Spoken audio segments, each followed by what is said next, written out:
jaga iman, pelihara akidah, dandani kapal. Karena hidup ini gelombang lautan sangat dalam, hidup banyak cobaan. Di dalam hidup di zaman sekarang ini, saudara bisa perhatikan, di mana tensi ekonomi tinggi, lapangan kerja sulit, persaingan hidup makin tajam, sifat egois dan individualis tumbuh di mana-mana, rasa solidaritas sosial menurun, sifat gotong royong musnah, orang mudah potong kompas, potong jalan, ingin cepat kaya, ingin cepat naik pangkat, ingin dapat kedudukan. Kadang-kadang akidah pun terjual, akidah pun musnah, jatuh ke jurang syirik pun tidak jadi soal. Itu yang kita khawatirkan. Kalau dosa-dosa yang lain Allah masih mau mengampuni, tapi kalau sudah jatuh kepada syirik, Allah sama sekali tidak akan memberikan ampun. Dalam kaitan dengan ini barangkali tepat sinyalemen Imam Ali itu. Andai kata kemiskinan merupakan satu kepribadian, saya akan membunuhnya lebih dahulu. Artinya memang kemiskinan ini sering mendorong orang kepada jurang kemusyrikan. Tidak tahan menghadapi godaan perut akibat tensi ekonomi yang tinggi, lapangan kerja yang sulit. Iman pun jadilah ditukar dengan 3 liter beras.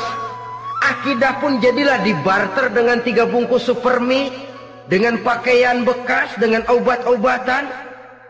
Tidak jadi soal baginya mengejar kebahagiaan yang relatif singkat dengan mengorbankan kebahagiaan yang abadi. Persis ibarat pepatah, nyari jarum kampak hilang. Mencari sesuatu yang kecil, yang besar jadi sia-sia. Membela perut, mengorbankan akidah. Na'udzubillah summa na'udzubillah. Saudara-saudara kaum muslimin rahimakumullah, ini fakta, ini kenyataan.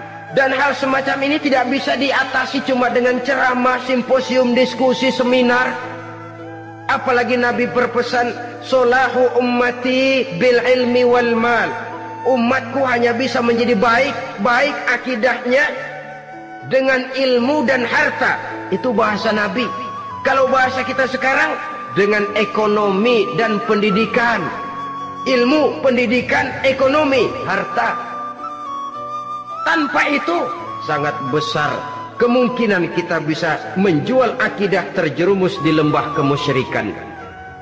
Maka terutama kepada saudara-saudara saya, muslimin yang terpencil jauh dari kota-kota besar, yang kadang dalam kehidupan seharinya imannya sering digoda oleh supermi, akidahnya sering ditantang oleh pembagian beras, pakaian-pakaian bekas, obat-obatan dan sebagainya. Jaga dan bentengi akidah kita. Lebih baik nyawa berpisah dari badan, asal iman jangan berpisah dari hati. Kepada adik-adik saya para remaja, para pemuda di kota-kota besar, yang iman dan akidahnya sering ditantang dengan minuman-minuman keras, fasilitas-fasilitas yang menghanyutkan, yang secara terarah dan praktis sedikit demi sedikit menggiring kita untuk keluar dari nilai-nilai akidah. Hati-hati, jaga baik-baik, sebab intan paling mahal, mutiara paling berharga, tidak lain nilai iman ini.